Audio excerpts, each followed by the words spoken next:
वरदराजन मुदालियर, मुंबई का रॉबिनहुड और अंडरवर्ल्ड का असली कहानी।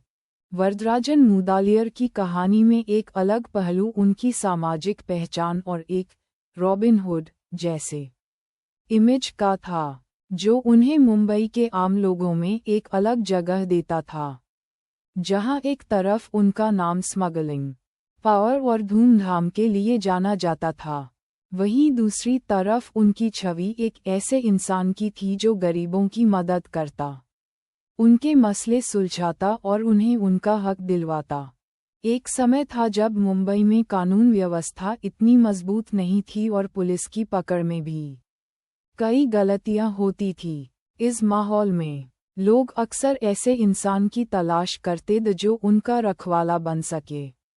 वरदराजन ने ये ज़रूरत समझी और उन्होंने अपने दोस्तों और लोगों के बीच अपनी एक अलग पहचान बनानी शुरू की। जब कोई प्रशासन या लोकल नेता लोगों पर जुल्म करता, वरदराजन उनके लिए आवाज़ उठाते। एक मशहूर इंसिडेंट जो उनके रॉबिनहुड वाले पहलू को साबित करता है, तब हुआ जब एक छोटे मोहल्ले में एक नेता ने जमीन कब्जा करने की कोशिश की। ये जमीन उन लोगों की थी जिन्होंने अपनी सारी जिंदगी का पैसा जोड़कर अपने घर बनाए थे। वरदराजन को जैसे ही इसकी खबर मिली, उन्होंने अपने लोगों के साथ मिलकर नेता को ऐसे धमकाया कि उसने अपनी पूरी टीम के साथ वहां से निकलने में ही भलाई समझी। उसके बाद से लोग उन्हें अपना रखवाला समझने लगे। एक और कहानी उनकी उदारता और विश्वास को दिखाती है। मुंबई के डॉक्स पर काम करने वाले कई मजदूरों को उनके हक का पैसा नहीं मिलता था और उनके मालिक उनका शोषण करते थे। वरदराजन ने उन मजदूरों की तरफ से आवाज़ उठाई।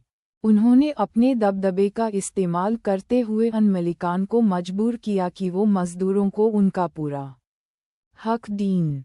यह पहलू उनकी इमेज को सिर्फ एक डॉन की नहीं, बल्कि एक इंसान की तरह उभरता है जिसे लोगों की फिक्र थी।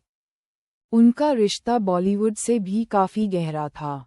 जब भी मुंबई के फिल्म स्टार्स या प्रोड्यूसर्स को किसी मुश्किल का सामना होता था, तो वो वरदराजन का सहारा लेते थे। कई लोग कहते हैं कि कई फिल्म्स का फाइनेंस उनकी मदद से होता था। ये भी कहा जाता है कि उनकी जिंदगी से प्रभावित होकर बॉलीवुड ने उनकी कहानी पर कई फिल्मों का आधार बनाया, जिसमें उनकी चालाकियां, उनका प्यार और उनकी लॉयल्टी को दिखाया गया। उनकी प्राइवेट जिंदगी भी किसी ड्रामा से कम नहीं थी। उनकी फैमिली से उनका प्यार और समर्पण उनकी सबसे बड़ी ताकत थी। वो अपने बच्चों को उनके इलीगल धंधों से दूर रखना चाहते थे और उनका सपना था कि वो उन्हें पढ़े लिखे और इज्जतदार इंसान बनाए। एक दिन जब उनका सबसे छोटा बेटा स्कूल के एक मुसीबत में फंस गया, वरदराजन खुद वहां गए और स्कूल के प्रधानाचार्य से मिलकर सब कुछ सुलझा लिया।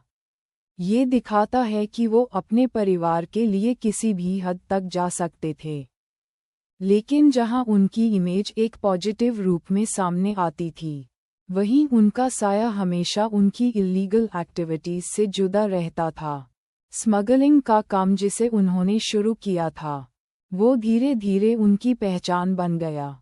ये कहते हैं कि एक बार उन्होंने एक इम्पोर्टेड माल का शिपमेंट जो काफ़ी रिस्की था, अपने खुद के मौत के खतरे के बाद भी सक्सेसफुली पहुंचाया। ये उनके हिम्मत और काबिलियत का एक जिंदा मिसाल था। उनकी रिटायरमेंट भी एक इंटरेस्टिंग ट्विस्ट लेकर आई।